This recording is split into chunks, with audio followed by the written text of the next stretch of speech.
Good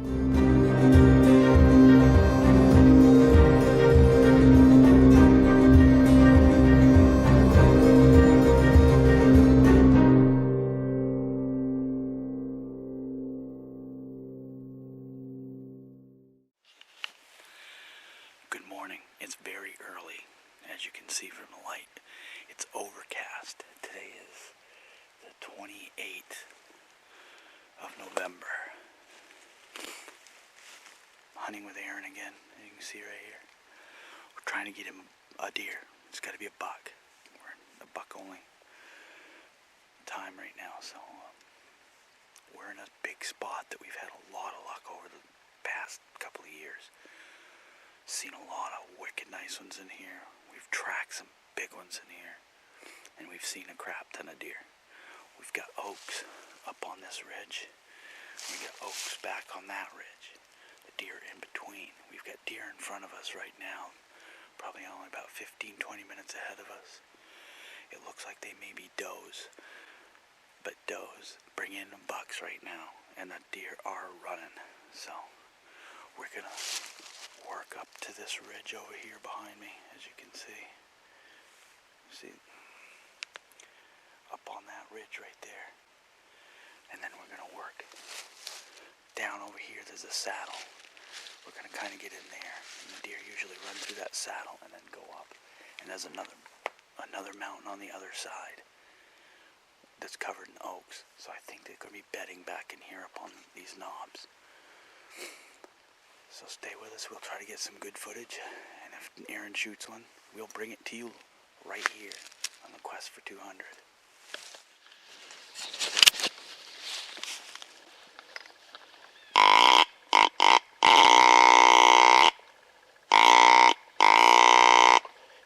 Take him. No, one more, come on.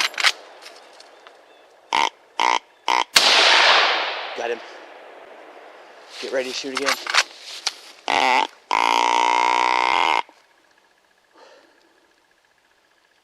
He's right at the top of the hill. I missed. He's heading this way. He just dropped. I don't know. No, he's right here. He's come back.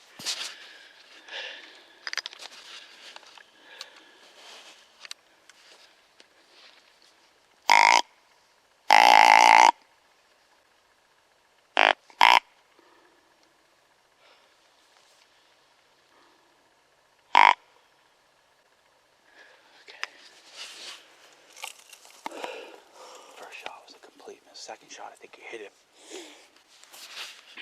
That was fast. I just saw his ass over there. That's a good buck. Yeah. No, I don't know. Did he crash? I don't know. He was right up at the top up there, and I never seen him last night. Alright. As usual, I had the camera in my pocket, and we were just moving through here. I'm looking up here, watching this piece, and a buck appears over here. Aaron shot a couple of times. I think he hit him the second time. The first time I think he missed. Okay, so we're just gonna sit here and calm down for a minute. He was moving up through here. That's probably what them birds, the blue jays were making a bunch of racket behind us. And the buck must have been on the front side of the hill coming up. And he was right in this stuff here. Just on the other side of the trees, he saw him moving. I hit the grunt call and he come out, but I think we moved and he saw us. He stopped about 100 yards up, 75 maybe. It's hard to tell. So, how many times did you shoot? 3? Twice. Right here. Okay, I didn't know if you hit him. I didn't know if you shot him. No, I didn't. I wasn't paying attention. No, he was up in there. I think I got some of him up to the top, but I'm sitting here watching the deer, and I got the camera recording, and I didn't even pick it up. He was standing right there in the open when you shot. Yeah. He was right about at that beach, where those beach leaves and stuff are. Where you shot, I thought he was like right where that oak was. Just up the hill from it. Okay. Where see those beach leaves in the hemlock? Yeah, that's right. Right in there. All right. He didn't go far after you shot. No, he stopped up by that by the ridge right there. Yeah, and then he turned. He stopped again over here. I thought I heard him crash. That's where I thought he went down. Is over Maybe here. he was just running off. You might have hit him good. I don't know. Where were you aiming? I was aiming for behind his shoulder, down, but. I mean, that second shot, you obviously, as soon as you shot, he took off. So Yeah. I'm pretty sure that was a hit, but you might have missed. You know, he's like, oh, if I see a spike, I might shoot it. Really. Anyways, so we're both gonna walk up there. You make sure you're ready to shoot. Yep. In case he's right there. Yeah. He responded to the grunt call pretty well. Yeah. So he's definitely was following does. He never went to see them. I thought I heard something walking. I could hear the woodpecker, and of course that was my deaf ear to that. Yeah, and I saw his ass end over there. I saw the back. I couldn't tell if it was a buck or a doe. I couldn't see antlers. He had his head down. And then I was like, step out of the way. Yeah, I got down and on my hand, down on my knees. Yeah, and then you grunted, and he just bounded towards that opening. Yeah, thank God he stopped. Yeah. But he did stop with his head behind that tree. No. As they normally do. All right. So, all right, we're gonna walk up there really quiet and easy. If he's down on that by that pine, because that's where I last saw him. It sounded like he crashed. He either jumped into a bunch of shit or he went down. Yeah. So hopefully there's a huge blood trail and we can just follow it. Let's go look.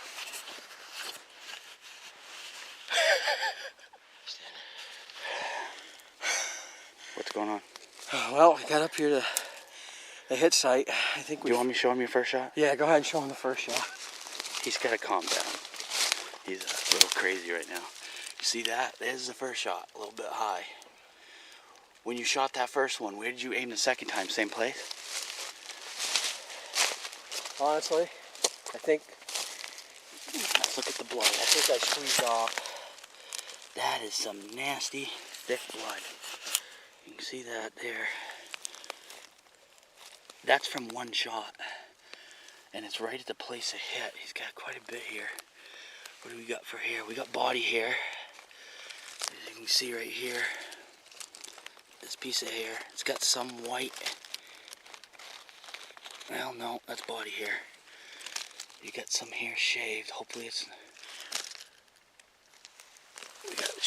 It's blown all the way back in here. We got blood all the way back here. Thick, thick blood. Almost like... That's almost like lung. Alright, so... We're gonna track him up here and see how it goes. This is very thick. Oh, there's blood all over that. Yeah, you hit him pretty good. He went up and he turned and headed back down. No spiky Mikeys here. No, he had curl. So this is what we got.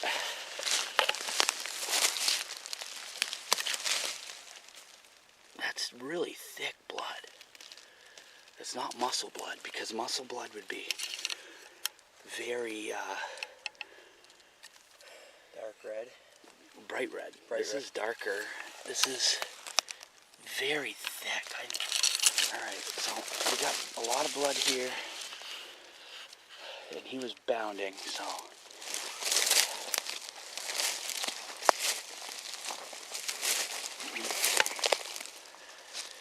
There's blood here.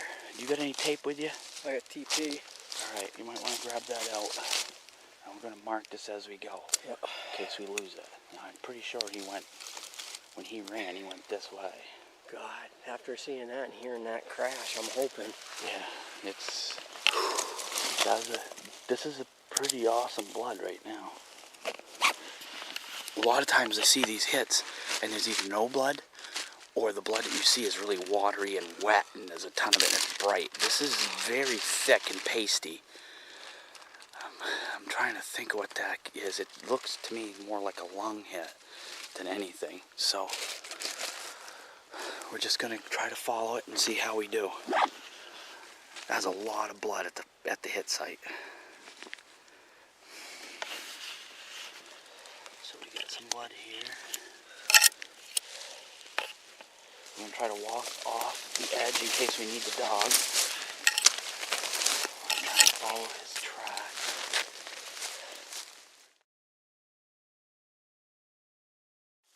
What's going on?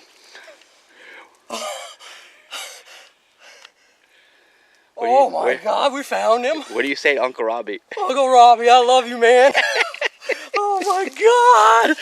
Oh. Let's take a look at what we got over here. Oh.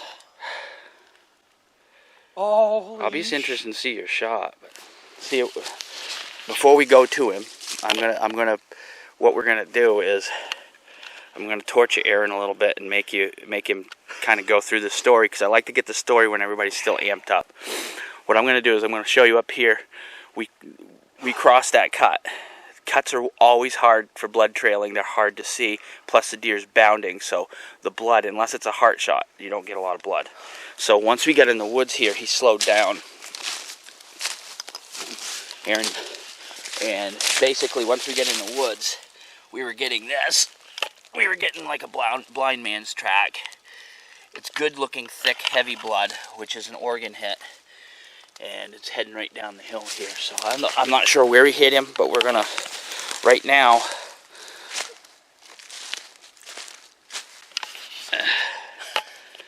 What do you think? This is awesome.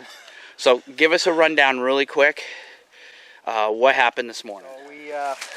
We got together this morning. We usually go on a couple still hunting trips a year, as I'm trying to learn. I'm a stand hunter normally, and Uncle Rob's been mentoring me in the ways of the still hunter and tracker. So this morning we started up the road, and Rob's like, man, I smell doe, or I smell deer. And so we got up onto the log road, and yep, sure enough, found some fresh poop, and we started in on the doe tracks, and started coming up to the top of this cut, and the blue jays were going crazy behind us the whole time, and over on the other side hill. And so we took in, we continued up through towards the top of the cut, and we got to the top of it, going through all the berry bushes and stuff, and we stopped, and I could hear something walking, and I'm partially deaf anyway, and so ain't Rob. So I said, you hear something walking? And he's like, no. He says, it's a blue jay, or it's the woodpecker. And I happened to look over, and I caught movement, and I see his hind end. I didn't know it was a buck at the time. And I said, Rob, there's a deer right there. And then I saw it move again, so I stepped around him, and he crouched down, and he blew on the grunt call, and this guy bounded up the hill and come right out into the cut almost. And I got up on him and shot, and I cleanly missed him the first time. And Rob's like, get him another one. So jacked another shell in. I aimed. I was aiming behind his front shoulder. I don't know where I hit him, but evidently he's down. So I can't be more excited, man. I'm telling you.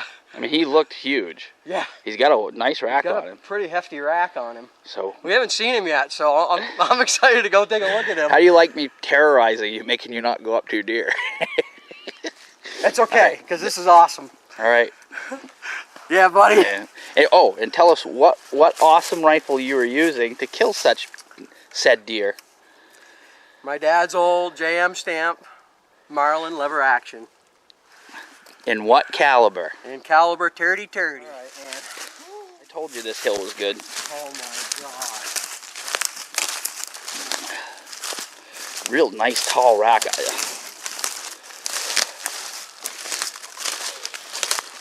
Oh, that's a good deer, Rob. I told you. Hey. He's deader than a boot. Good hit. Let's get around here. Let's get some. Lung hit it. It's a big 6. Is it a 6? Wow. No brows. Wow. Nice buck. Yeah, you can see the rack. I mean, real tall, beautiful. Kind of like that big 6 that I shot years ago. Oh, get off me. Stuff here that's gonna have.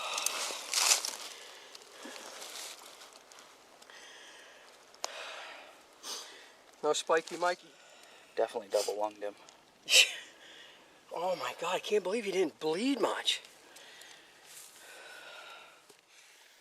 I I shoot a deer, it's like 5 minutes before legal light's over with, and you never get to actually take a breather, enjoy the moment, and just absorb it, you know. Mm-hmm.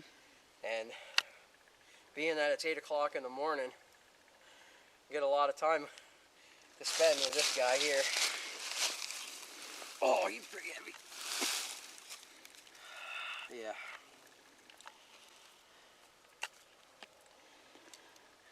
I like to honor the deer all the time. Give thanks to God, because without him, all this wouldn't be possible. Mm-hmm. Just enjoying God's creation with a good friend. That's what hunting's all about for me. You don't have to necessarily kill a deer. It's just the time spent in the pursuit and being out in nature. I enjoy it. So what have you learned about still hunting now? I mean, what's as far as the difference in still hunting compared to your regular style? It's obviously more taxing on your body. There's no doubt about that. It is. It's also kind of keep you in the action more, if you will. I mean, sitting in the stand, you're just kind of waiting for something to come by. Mm-hmm. And kind of always wondered, you know, what's kind of happening over on the next knoll.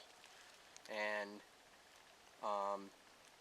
still hunting, you can cover a lot of ground until you get into the sign, and then you can slow down. And I mean, I've learned a lot in the last 2 times we've been out. So, and today solidified the fact that it is actually doable for me to, one, go out in a good spot. You know, obviously the deer have to be there, and Rob kind of put me in that position. But just moving along slow and just taking your time. And I've never really done a whole lot of the still hunting, and to actually walk up and see a deer and realize that, holy cow, that deer doesn't even know we're here. It's amazing. Okay, next question. What did you use for scent control today? I used no scent control. The wind. The wind, yes. That's what we had. Yep, we used the wind. We knew which way it was coming. We stopped one spot to check it. Nope, Rob says, going the wrong way. We got to go up the other way, come up and around, and come in at it from that angle. And, yep, by golly, the deer had no idea we were there till we grunted at it. And I don't even think he realized that we were actually humans. Being a stand hunter, I stand hunted, well, still stand hunt, but most of my life I've stand hunted. Due a lot to the fact of being out of shape. This type of hunting is a great way to get healthier. I was pretty down on myself this year because I'd gained some weight, and Rob told me he's going to whip me into shape. So I've been out, you know, tracking with him, and realized that hunting is what I love to do, and being out of shape doesn't really help this type of hunting. But, you know, after today and seeing what's possible, you know, it gives me a lot of motivation for the upcoming year to keep myself in shape. And I really encourage others who don't think that it's possible to go out and do this, to take and go, you know, get yourself healthy and come out and try this, because I think once you try it and you're successful, it's really, you're going to get, the bug is going to bite you. Because I'll tell you, after this experience, I am gung-ho now to really get myself healthy for next year and be able to run up these ridges instead of, you know, being out of breath and whatnot. But the still hunting and the tracking has always been a bucket list for me. And I encourage others to, you know, give it a try. Find somebody who is good at it, and, you know, ask them to tag along. But one of the best hunting experiences of my life today.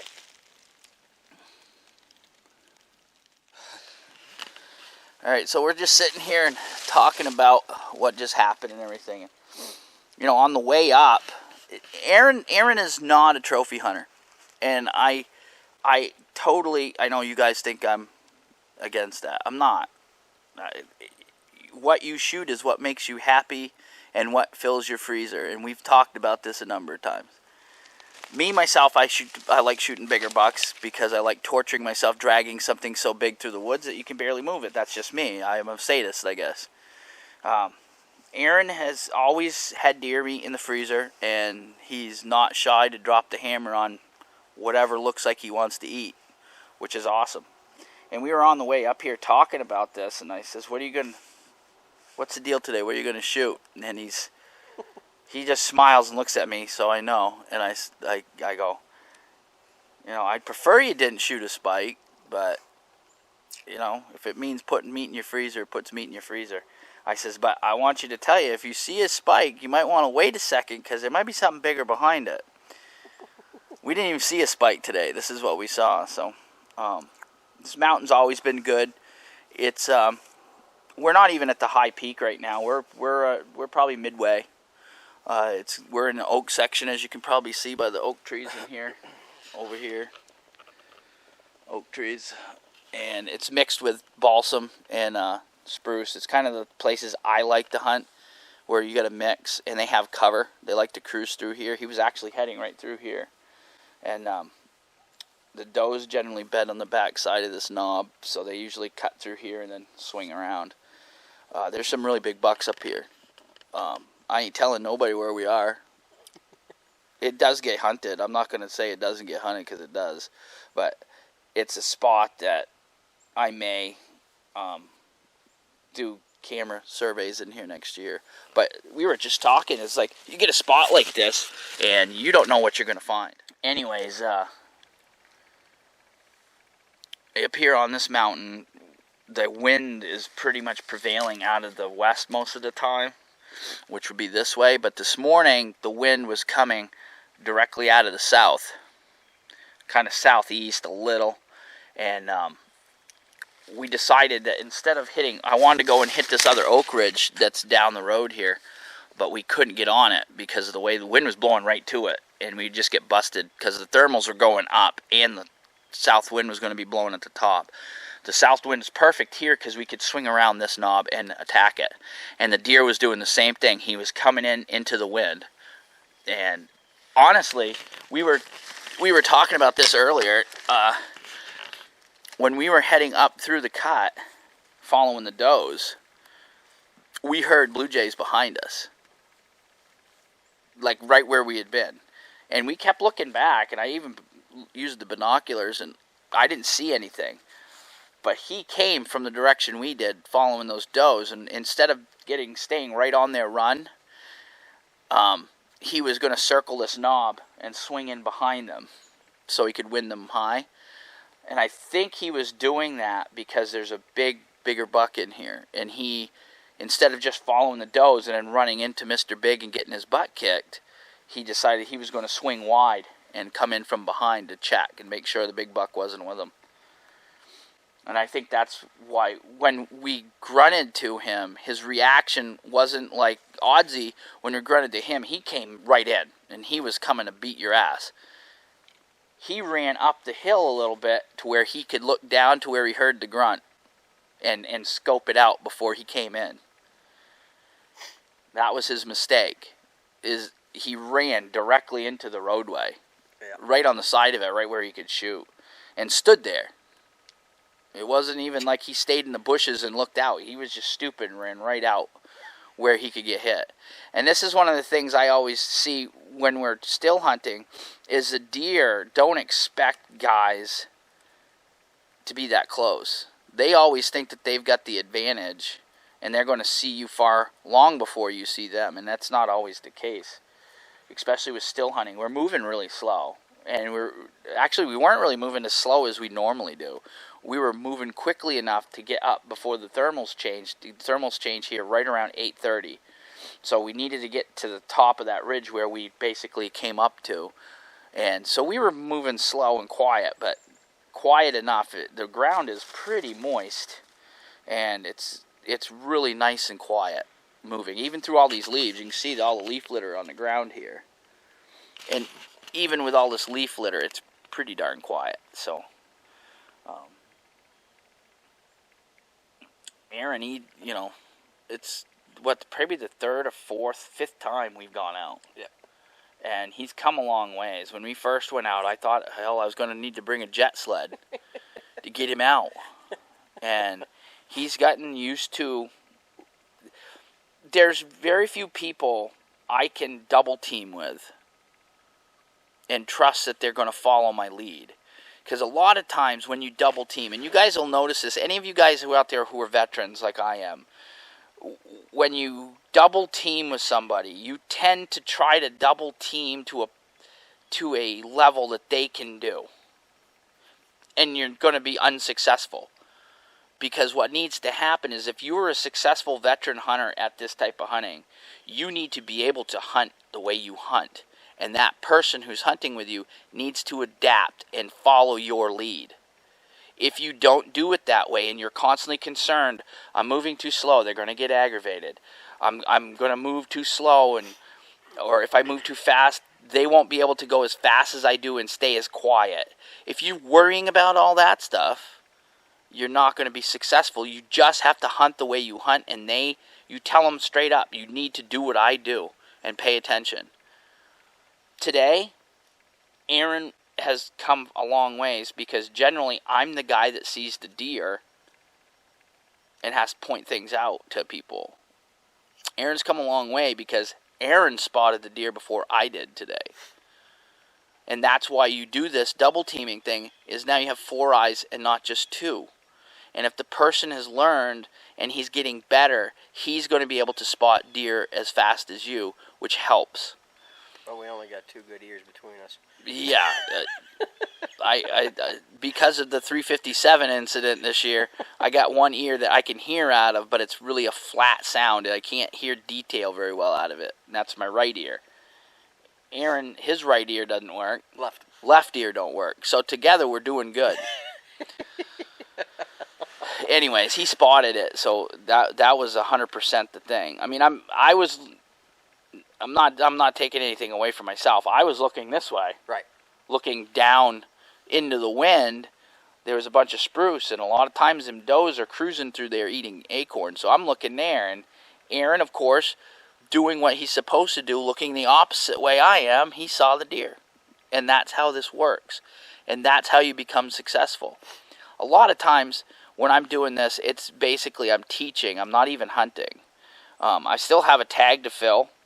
And keep that in mind. If you're out there and you have filled all your tags and you're still hunting with somebody and you're helping out, you're breaking the law. You have to have, in New Hampshire, the law says you have to still have a valid tag to assist, which I have. So, before anybody says anything stupid, that said, I'm trying to prove something. And what I'm trying to prove is I know I'm kind of facetious and silly when I'm talking about how the 30-30 is the best gun known to man. Every tool has its place, okay? But what I'm trying to prove is a lot of guys out there believe a lot of this hype that you see on these hunting channels and hunting shows, that you need to go out and buy an expensive rifle, a bolt action with expensive scopes, expensive hunting clothes. You have to get this. You spray down with that. You don't need to do that. Every situation, there's different things. But here in New England, up on the mountain, up in the woods, woodsmanship skills trump everything before the gadgets and the fancy stuff and the fancy guns. I just want to prove that you don't need a fancy gun. And that's what did it. Dad's rifle. Dad's old rifle. So, if you have woodsmanship skills, you can shoot.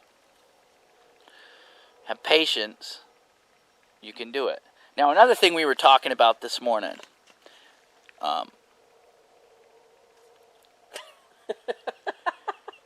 With Aaron. No, we're not talking about that.